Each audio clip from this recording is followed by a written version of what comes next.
The Global Digital Compact seeks to address a range of issues related to the digital space, including universal connectivity, ensuring that everyone has access to affordable and high-quality internet. The compact would aim to bridge the digital divide, particularly in developing countries where access to digital technologies is limited. Data protection and privacy, promoting robust global standards for data privacy and data protection. This includes safeguarding personal information and establishing frameworks to ensure responsible use of data by governments, corporations, and other actors. Digital inclusion, fostering inclusive digital technologies that benefit all, including marginalized groups such as women, children, the elderly, and those in low-income regions. The compact aims to reduce inequalities in access to technology and ensure that digital advancements uplift everyone.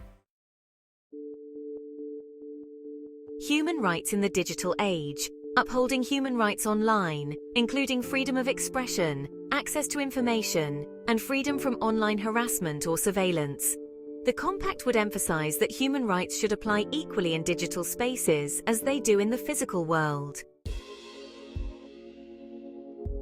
Digital trust and security, creating frameworks for cybersecurity, countering cybercrime, and ensuring secure digital environments. This would include addressing risks posed by hacking, disinformation, and malicious software, aiming to build trust in digital systems and platforms. Accountable technology use, encouraging technology companies and governments to be accountable for the use of digital technologies. This involves transparency in how data is collected, used, and shared, and ensuring that emerging technologies, like artificial intelligence, are used responsibly and ethically. Digital economy and innovation, promoting innovation while ensuring fair competition in the digital economy. The compact would set guidelines for fair digital trade, protection of intellectual property, and fostering innovation while avoiding monopolistic practices. Key players and stakeholders. The Global Digital Compact would involve multiple stakeholders, including governments. National governments would need to commit to upholding the shared principles in their domestic policies and international agreements. Private sector, tech companies, internet service providers, and other businesses would play a significant role in ensuring digital trust, security, and accountability. Civil society, NGOs, advocacy groups, and digital rights organizations would be crucial in promoting inclusivity, human rights, and transparency. International organizations. The UN, World Economic Forum, and other global bodies would provide a platform for dialogue and cooperation on digital governance. Timeline and next steps. Proposed implementation by 2024. The Global Digital Compact is expected to be finalized and adopted at the Summit of the Future, scheduled for 2024. Leading up to this, the UN has been engaging in consultations with various stakeholders to define the specific commitments and actions required for the compact. As the world becomes increasingly reliant on digital technologies, the Global Digital Compact aims to ensure that digital transformation is inclusive, fair, and secure. It recognizes the critical role that technology plays in modern life, but also acknowledges the risks, including digital inequality, data misuse, and cyber threats. By setting global standards, the Compact aims to create a more trusted and ethical digital ecosystem.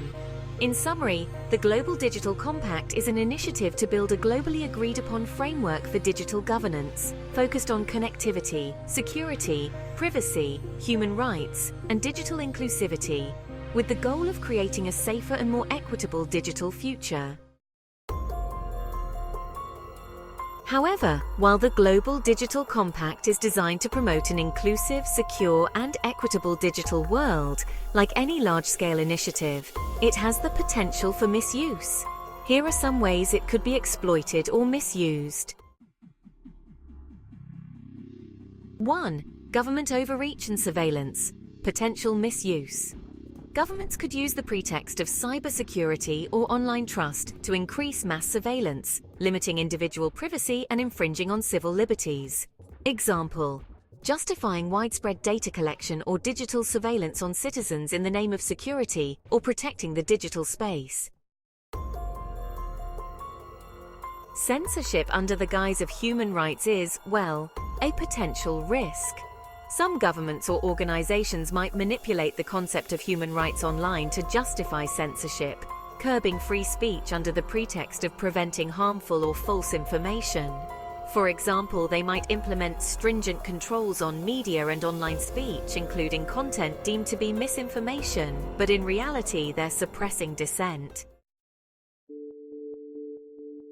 Manipulation of data protection laws for political gain is another concern.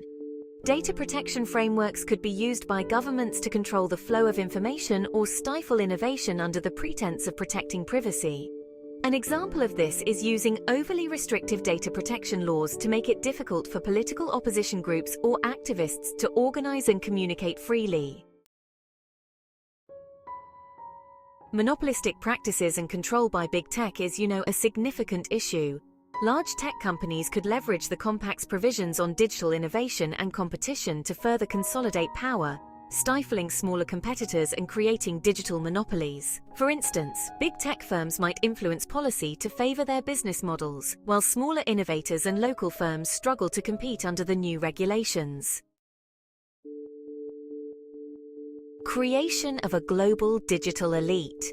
The Compact could, reinforce the existing digital divide by giving more power and resources to well-developed countries and large tech firms, while marginalizing developing nations and smaller companies. For instance, wealthy countries dictating the rules of digital governance, making it harder for poorer countries to develop their digital infrastructure or benefit from the digital economy. Data nationalism and protectionism. Countries might misuse the Compact's focus on data protection to enact data localization laws, preventing the free flow of information across borders and isolating themselves from the global digital economy. For example, governments forcing companies to store data locally, which could increase costs and disrupt international digital trade, while also giving governments more control over data within their borders. Misuse of AI and emerging technologies. While the Compact seeks to promote the responsible use of emerging technologies, it could be misused to normalize the use of AI for control, such as social credit systems or predictive policing, which could infringe on personal freedoms. For example, governments implementing AI systems that monitor citizens' behavior online and offline, with little regard for privacy or human rights. Unequal enforcement of regulations. Potential misuse. The Compact could create double standards, where some countries or powerful entities are not held to the same level of accountability as others, leading to inconsistent enforcement of digital rights and regulations. For example, large corporations or influential nations might be able to bypass digital regulations through lobbying or political influence, while smaller entities face harsh penalties for minor violations. Exploitation for political suppression. Potential misuse. Governments might use the framework of accountability to suppress political opposition, alleging misuse of digital platforms or spreading disinformation without fair investigation. For instance, accusing opposition figures or activists of violating digital trust or cybersecurity rules as a pretext for silencing them. Hindering freedom of innovation. Stringent regulations on digital innovation could stifle freedom of innovation and prevent groundbreaking technologies from emerging. For example, startups and innovators might be discouraged by excessive regulations that favor established entities and limit experimental projects. Manipulation of public opinion through disinformation. Governments or entities might use the Compact's focus on combating disinformation to manipulate public opinion or control the narrative. For instance, labeling genuine dissent or alternative viewpoints as disinformation could be used to delegitimize them and prevent public discourse. Consolidation of control by global institutions. Some may argue that the Compact could centralize digital governance power into a few global institutions, undermining national sovereignty and creating a framework for international control of the digital space. For example, global organizations might gain disproportionate influence over how digital policies are enacted in sovereign states, limiting countries' ability to craft policies tailored to their unique needs.